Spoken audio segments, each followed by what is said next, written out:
What is at stake is more than one small country. It is a big idea, a new world order. It does not matter if the war is not real, or when it is, that victory is not possible. The war is not meant to be won. It is meant to be continuous. The essential act of modern warfare is the destruction of the produce of human labor. A hierarchical society is only possible on the basis of poverty and ignorance. In principle, the war effort is always planned to keep society on the brink of starvation. Mr. Trump, there's a new Bloomberg poll out that says 65% of primary voters like your proposed temporary Muslim ban. In the meantime, you turn on the television, it seems like, you know, every commentator hates the idea. The Republican elites, the Republican establishment teamed up with the Democrats, it looks like, where they're all trying to take you down. You know, Steve, that's been the story of my life, and I've done very well. I have to tell the truth. I'm a truthful person, and, you know, the establishment is foolish. These are foolish people. I watched your piece before me where you're talking about closing mosques in France. That's right. They've closed three so far. Right, and the woman from the Daily Mail who's saying what a disastrous problem they have in UK, and all of these things, and a lot of people don't say that. You know, in London, they're talking about, oh, what Donald Trump said. Well, I have friends that say they got a lot of problems, and they don't want to be honest with their people, and it's a camouflage. No, the establishment seems to be against me, but I'll tell you who's not against me are the voters, because the people in the street, the people that you interview on the street, you know, they had one network yesterday that went out looking for people. And they wanted to find people. They couldn't find anybody against me. All the people were saying good things. We've got some people on the street we're going to talk to in just a minute after this interview, and we're going to find out how they feel about your comments. That's very good. I like that. Mr. Trump, I'm just hearing now that you have canceled, and tell us if this is true or not, you've canceled your visit, which was scheduled a couple of weeks ago with Prime Minister Benjamin Netanyahu. He did reject your recent comments about Muslims. Is that why you are no longer planning to visit? Well, you know, he was very much, in fact, I did a campaign ad for him. My name is Donald Trump, and I'm a big fan of Israel. And frankly, a strong prime minister is a strong Israel. And you truly have a great prime minister. In Benjamin Netanyahu, there's nobody like him. He's a winner. He's highly respected. He's highly thought of by all. And people really do have great, great respect for what's happened in Israel. So vote for Benjamin. Terrific guy, terrific leader, great for Israel. And I saw people, and I saw them on television, and I read about it on the internet. Donald Trump is doubling down with his claim that he saw Muslims in Jersey City celebrating on 9/11. At a campaign event in Columbus last night, he quoted a Washington Post article published a week after 9/11. In Jersey City, within hours of two jetliners plowing into the World Trade Center, law enforcement authorities detained and questioned a number of people who were allegedly seen celebrating the attacks and holding tailgate style. Tailgate, you know what that means? Tailgate. That means football games, Ohio State, thousands of people. Trump says the article proves he's telling the truth. But the reporter who wrote the article says, I certainly do not remember anyone saying that thousands or even hundreds of people were celebrating. That was not the case. Yuval Aviv is a counterterrorism advisor to the U.S. Congress, but was once a spy for Israel's secret service Mossad. He says Urban Moving was a front company for Israeli intelligence, and that some of its workers were spying illegally in the U.S. Israel has engaged in intelligence gathering in friendly countries. Some of it is done with permission, and some of it probably has been done without permission in areas that is vital to Israeli interest, where large Arab communities operate and live, where there's a lot of fundraising for terrorist activities in the Middle East. That's the old undercover. This is the old way of gathering intelligence, which America has not used. If a decision is being made to put a bomb under a building, during and after prayer on a Friday night in a mosque, you have to be in the mosque. You will not be able to do it from a satellite. Sources close to Israeli intelligence have told Channel 4 that Urban Moving produced no information that could have prevented 9/11. But whatever the truth of the conspiracy story, it's flushed out the possibility that Israel spies on America, its closest ally, an espionage tactic that both governments would prefer kept secret. There are certain type of information that and methods of collections that you don't want to share with the local host country. Systems that you use, contacts that you make, undercover operations that you penetrating other terrorist networks. Those types of information you don't share with anybody. The Urban Moving 5 were eventually deported to Israel for visa violations. Channel 4 understands, from sources close to US intelligence, that the condition of their release was that Israel promised not to spy in the US without permission. Then, as now, the Israeli government publicly denies it spies in the US.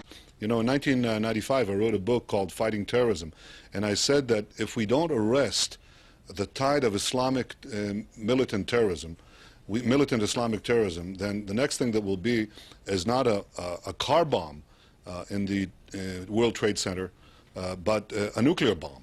Now, it wasn't a nuclear bomb. It was a 350-ton conventional bomb. But I'm sure you don't doubt, and nobody who listens to us now doubts, that if these maniacal movements and the regimes that support them develop nuclear weapons, they will use them. And then you're talking about not the horrendous casualties. And by the way, it breaks the heart just to listen to the stories that you gave earlier. Now imagine that the horrific toll, as horrific as it is today, would pale in comparison to hundreds of thousands or millions of casualties. What is important to understand is that you have to dismantle the entire terror empire, and especially before its main practitioners, the terror states of Iran and Iraq, acquire nuclear weapons. And this, I think, has been a wake-up call from hell. It is telling us, you have the power now to act, summon the will, because the terrorists have the will to destroy America, to destroy freedom, to destroy all of America's allies and all the democracies, Israel being simply on the front line. They have the will, but they don't have the power. Netanyahu said, quote, "We're benefiting from one thing, and that is the attack on the Twin Towers and Pentagon and the American struggle in Iraq." End quote. Netanyahu then reportedly said these events, quote, "swung American public opinion in our favor." When we see Islamic State committing atrocities week after week, day after day, what's interesting to note is that all of the videos, the video evidence, is coming out of one little Israeli website called Site Intelligence Group. I think it's based in McLean, Virginia, and the woman who runs it is named Rita Katz. And she was on CNN when the second American beheading video was shown on TV. Mm-hmm. She told on CNN, she explained that it just so happens that we aired this film before the group aired the film because we had a copy beforehand. Well, how did they have a copy beforehand? You know? Good question. So where do the Saudis fit into this? Because, I mean, apparently, according to the 28 missing pages for the 9/11 Commission, there's Saudi financing that's going into the operation. Where would they fit into the 9/11 operation? Well, with all due respect for the Saudis, I would have to say they're kind of like useful idiots. They've been played. They may also be, of course, willing to go along with some of these things because I don't think they would oppose. I don't think the Wahhabist mentality would really object to the use of terrorism to right, spread their ideology. and they are supporting, as we know, they are supporting Islamic State. They are supporting these mercenaries and these rebels that are fighting in Syria. Going back to the Taliban in the 80s, right? Yeah, and they are, you know, they're dead set against Iran and Hezbollah and the Shiites. So, you know, but the Saudis, when you talk about those 28 pages, I don't know what those 28 pages say, but when they talk about Saudi involvement in 9/11, that is not consistent with all of the information that I have found, is that at the architectural level of this crime and the managerial level of this crime, the people who ran it, thought about it, conceived it, and then managed it, they're all Zionists, not Saudis. So, as I said, the Saudis were probably played or used or just useful idiots who were able to, you know, be snookered into a position where they look indictable. Right. Like they look culpable. Well, but I think even above the Zionist level, you still have what's the British Empire, Yeah. which is still a tactical, how do you say, it's a tactical machine. Yeah. The British Empire is the one that formed Israel in the first place, is the one that created the Saudi Arabia, because Arabia obviously was not under Saudi control before the British gave it to them. Right. It, basically established the modern Middle East. And so they're tremendous architects, going back to Bernard Lewis and his arc of crisis policy in the late 70s, right, that Brzezinski bought into when they formulated the Afghan war against the Soviets, right? The idea we can use this radical Islam against, this is historical British policy, against any kind of sovereign nation state, be it USSR, be it China, be it Assad now in Syria, or Nasser and Sadat in Egypt before, right? So it's a very, to me, it's a British imperial policy that plays well into the Zionist, let's say, worldview. But when you look at the British imperial policy, you have to look at who's behind that imperial policy, and you do find the fingerprints of the Rothschild family, for example. The Balfour Declaration, which created the state of Palestine, it was basically like the birth certificate for the nation in 1917, was addressed to Lord Rothschild. Yes. And the Rothschilds, they had their own interest there. They wanted to create this Jewish state. They wanted to protect the Suez Canal, which they had invested in and owned. But it's when we talk about the British Empire, who exactly are we talking about? That's what I'm pointing out. Because the British have been snookered in the same way that we've been snookered into wars in the Middle East that are not in our national interest. And it's not in Britain's national interest either.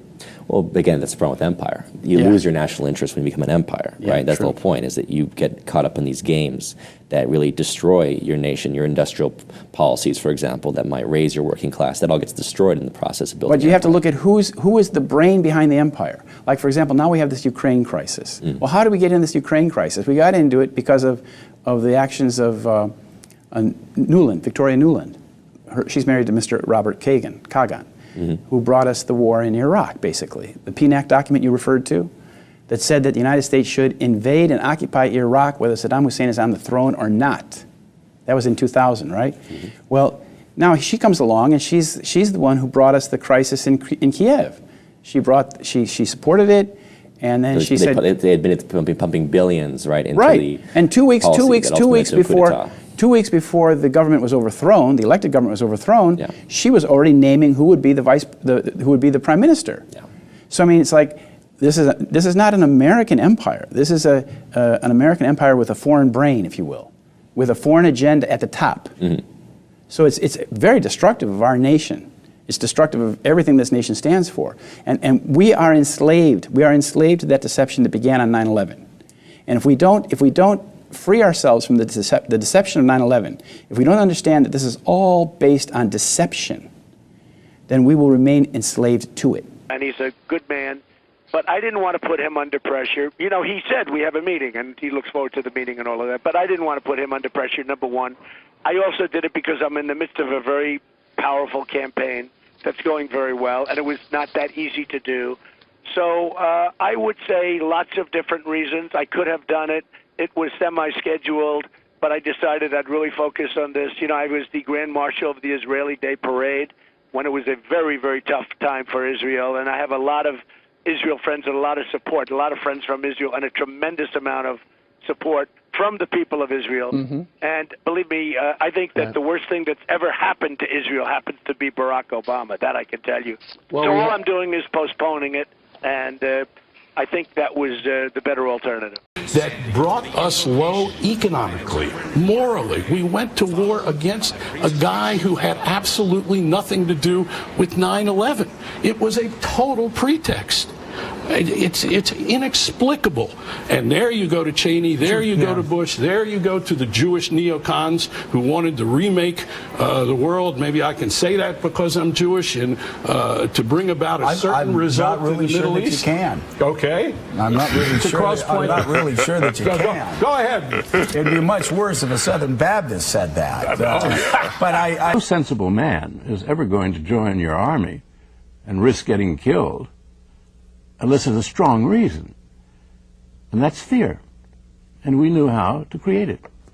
The Bolsheviks are coming, or whichever enemy of the week it was. The Poles are coming, the Czechs are killing, the Sudeten Germans, and they'll try and kill you too. Well, just look what's been done now in the name of freedom and liberty. I'm a wartime president. Yep. Look at me.